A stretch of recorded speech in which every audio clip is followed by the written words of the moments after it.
ఒక అబ్బాయి బుద్ధిగా తన తల్లిదండ్రులు చూపించిన తన కమ్యూనిటీకి సంబంధించిన ఒక అమ్మాయిని అరేంజ్డ్ మ్యారేజ్ చేసుకున్నాడు.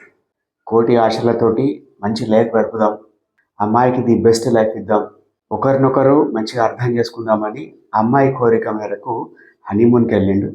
ఒక 3-4 రోజులు గడిచిన తర్వాత అదే అమ్మాయి చేతి లోపల హత్యకు గావింపబడ్డాడు. అబ్బాయి బాడీ దొరికింది. ఆమె యొక్క ఎటువంటి ఆనవాళ్ళు దొరకలేదు. పోలీసులందరూ పరేషాన్ ఉన్నారు. ఈ అమ్మాయి పేరెంట్స్, అబ్బాయి తల్లిదండ్రులు అందరు పరేషాన్లు ఉన్నారు.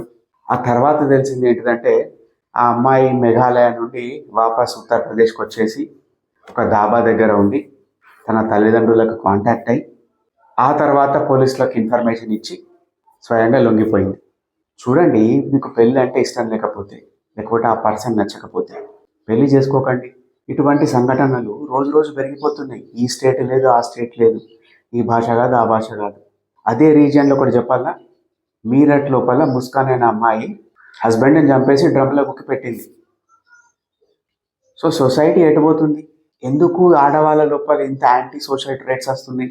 ఇంత క్రూరత్వం ఎక్కడి నుండి వస్తుంది? దీనిపైన ఎవరైనా డిస్కషన్ చేస్తున్నారా?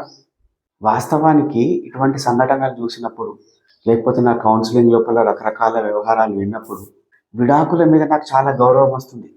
అంటే ఒక రకంగా ఒక వ్యక్తి తన యొక్క మానసిక క్షోభ నుండి, కంటిన్యూస్ మెంటల్ టార్చర్ నుండి, ఆ పర్సన్ ఆడ కావచ్చు, మగ కావచ్చు, బయటపడడానికి లీగల్గా విడాకులు అనేటివి ఒక అవకాశం కల్పిస్తున్నాయి.